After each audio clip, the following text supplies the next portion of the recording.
बिस्मिल्लाहिर्रहमानिर्रहीम। इस वक्त बैन अल-अक़वामी सतह पर तनाव की कैफियत है ही, लेकिन साथ ही सऊदी अरेबिया के अंदरूनी मामलात में भी कशीदगी और इख्तलाफात खुलकर सामने आ रहे हैं। और एक तरफ करप्शन के नाम पर अहम ओहदेदारान की गिरफ्तारी हो रही है, तो दूसरी जानब शाह सलमान और मोहम्मद बिन सलमान की भी आपस में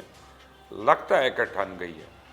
मोहम्मद बिन सलमान का खुफिया दौरा कैंसिल हो गया, लेकिन अमरीका मुसलसल सऊदी अरेबिया और इसराइल के दरमियान मुलाकात करवाने के लिए बेचैन है। अमरीका का मकसद है कि इसी तरह अक्टूबर से पहले सऊदी अरेबिया और इसराइल के दरमियान मामला तय पा जाएँ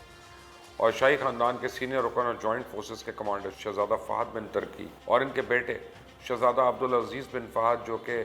अलजौफ खित्ता के नायब अमीर हैं, दोनों की करप्शन के इल्ज़ामात में इनको ओहदों से बरतरफ कर दिया गया और इनके खिलाफ तफ्तीश शुरू कर दी गई है। इसके अलावा यूसुफ बिन राका, मोहम्मद बिन अब्दुल करीम, फैसल बिन अब्दुर्रहमान और मोहम्मद बिन अली बिन मोहम्मद आल खलीफा को भी शामिल तफ्तीश कर लिया गया। इससे पहले सियाहती प्रोजेक्ट्स में रिश्वतखोरी के इल्ज़ाम में गुज़िश्ता महीने भी कई सीनियर सऊदी सिक्योरिटी कमांडर्स और अफसरान को बरतरफ किया गया। 2017 में शाही ख़ानदान के दर्जनों अरकान, वज़रा और अहम ताजरों को गिरफ्तार करके दारुल हुकूमत रियाद के रिट्ज कार्ल्टन होटल में कैद कर दिया गया था, ये तो सबको याद है। और इसे मुतादिद को कई हफ्तों के बाद जुर्माना अदा करने के लिए रजामंद होने के बाद रिहा किया गया और इस तरह पैसों के बदले रिहाई सऊदी हुकूमत को 107 अरब डॉलर हासिल हुए। जब से मोहम्मद बिन सलमान के इक़्तिदार में आने की दौड़ शुरू हुई है, सैकड़ों अफराद को गिरफ्तार कर लिया गया और बहुत बड़ी तादाद ऐसे अफसरान की जिनके खिलाफ तफ्तीश चल रही है। बेशक करप्शन के खिलाफ इस मुहिम के बाद सऊदी हुकूमत को कई मिलियन डॉलर्स वसूल हुए, लेकिन ज़्यादातर लोगों का कहना है इस तरह की गिरफ्तारियां दरअसल इसलिए की जा रही हैं ताकि वलीअहद मोहम्मद बिन सलमान के इक़्तिदार तक पहुंचने के रास्ते में जितनी भी रुकावटें हैं वो दूर की जा सकें। क्योंकि मोहम्मद बिन सलमान जब तक इक़्तिदार में नहीं आते, अमरीका अपने मकासद में कभी कामयाब नहीं हो सकता। मोहम्मद बिन सलमान की उम्र इस वक्त 35 साल है और इनके बारे में मशहूर है कि वो जितने भी फैसले लेते हैं वो अपने मुआशी फ़वाइद को सामने रख के लेते हैं। इसके अलावा वो क्योंकि काफ़ी अर्सा बाहर रहे हैं, तो अपने से पहले सऊदी हुक्मरानों के बरक्स इनकी इंग्लिश बहुत अच्छी है और यही वजह है कि अमेरिका के हुक्काम, खासतौर अमेरिकन प्रेसिडेंट डोनाल्ड ट्रंप और जेरेड कुश्नर के साथ इनके काफ़ी दोस्ताना ताल्लुकात हैं और इसी दोस्ती की वजह से इसराइल की जानिब भी मोहम्मद बिन सलमान का झुकाव बहुत ज़्यादा है। जबकि वो सऊदी हुक्काम जो कि शाह फैसल के ज़ेर असर रह चुके हैं, वो इसराइल के ताल्लुकात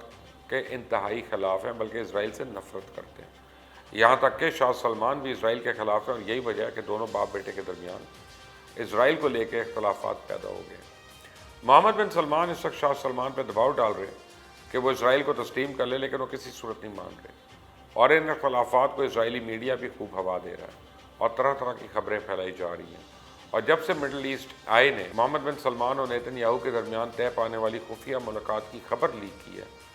तब से तो ये इख्तलाफात इंतहाई शदीद हो गए। सदर ट्रंप के रिपब्लिक कन्वेंशन के अख्ताम के बाद 31 अगस्त को मोहम्मद बिन सलमान ने 3 हफ्तों के लिए अमेरिका पहुंचना था और वहाँ इनके लिए बड़ी PR कैंपेन चलाई जानी, जिससे मुस्तकबिल में इक़्तिदार के असूल को इनको काफ़ी मदद मिलती और साथ ही जेरेड कुश्नर ने इनकी मुलाकात नेतन्याहू के साथ तय की हुई थी, लेकिन इसको खुफिया रखा गया था। उसकी कई वजूहात हैं। एक तो वजह यह है कि अमेरिका चाहता है कि पहले सारे मामला तय पा जाएँ और फिर मुत्तहिदा अरब इमारात की तरह अचानक इस मुआहदे को ब्रेक किया जाए, और दूसरा मोहम्मद बिन सलमान भी इसको खुफिया रखना चाहते थे ताकि इनको सऊदी अरेबिया में तनकीद और मुखालफत का सामना न करना पड़े। और एक बड़ी वजह यह भी थी कि मोहम्मद बिन सलमान को अच्छी तरह से इल्म है कि अमरीकी अदालतों में इनके खिलाफ केस चल रहा है। सऊदी अरेबिया के साबिक इंटेलिजेंस अफसर साद अल जबरी की शिकायत पर वाशिंगटन की एक अदालत ने MBS को तलब किया हुआ है और जमाल खशोगी के कत्ल की भी पूरी रिपोर्ट CIA के पास मौजूद है और इसे खदशा था कि अगर ये दौरा एलानिया किया गया तो अमेरिका में जमाल खशोगी के कत्ल के हवाले से भी MBS के खिलाफ ज़बरदस्त मुजाहरे हो सकते हैं जो आलमी मीडिया की तवज्जो का मरकज़ बन सकते हैं। इसलिए इस दौरे को हर हाल में खुफिया रखने की शर्त आयद की गई थी और वो ये नहीं चाहते थे कि साद अल जेरी के वकील या अमेरिकन मीडिया को इस दौरे का वक्त से पहले पता चल जाए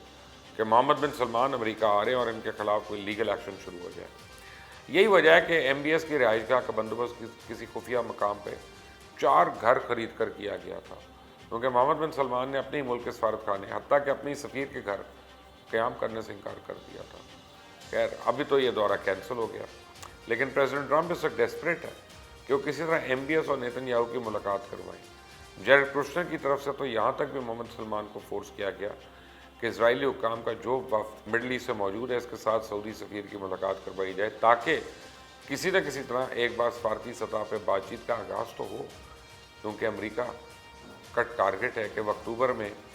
اسرائیل کے معاہدے کی جو تقریب وائٹ ہاؤس میں ہونی ہے اس سے پہلے کسی نہ کسی طرح سعودی عربیہ اور اسرائیل کے درمیان معاملات طے کروا لے تاکہ ایم بی ایس بھی اس تقریب میں شرکت کرے۔ اس سال کے شروع میں انہوں نے جو ڈیل آف دا سینچری کرانے کی کوشش کی تھی وہ بھی کامیاب نہیں ہو سکی، اس لیے آنے والے انتخابات میں اپنی جیت کو یقینی بنانے کے لیے پریزیڈنٹ ٹرمپ کے لیے معاملہ بہت اہم ہے۔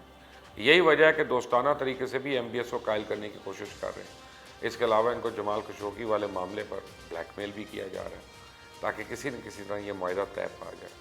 امریکہ جانتا ہے کہ وہ شاہ سلمان پہ زور نہیں ڈال سکتے،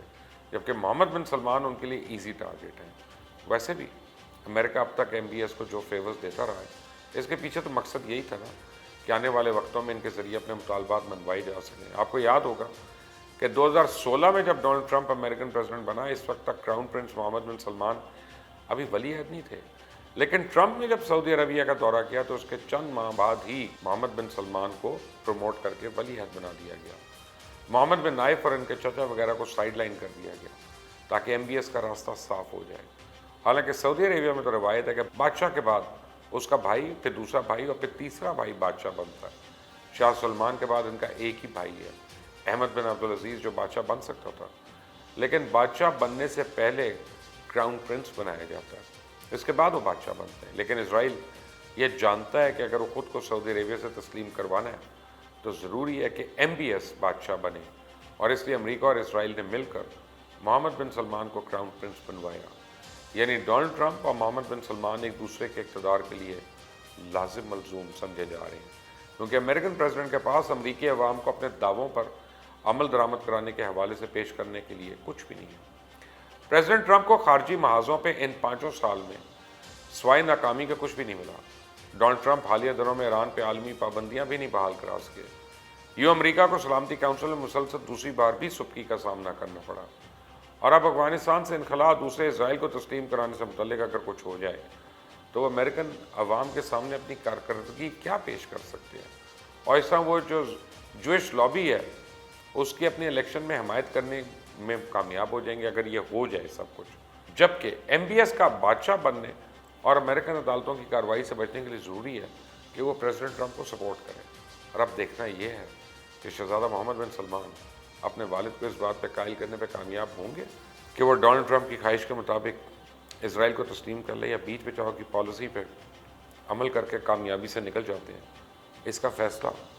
میکسیمم اگلے 1-1.5 مہینے میں ہو جائے گا۔ یو آر واچنگ واشل اپمان یوٹیوب چینل، اس کو سبسکرائب کریں، بیل آئیکن کو پریس کریں۔ انٹل دی نیکسٹ ٹائم، اللہ حافظ۔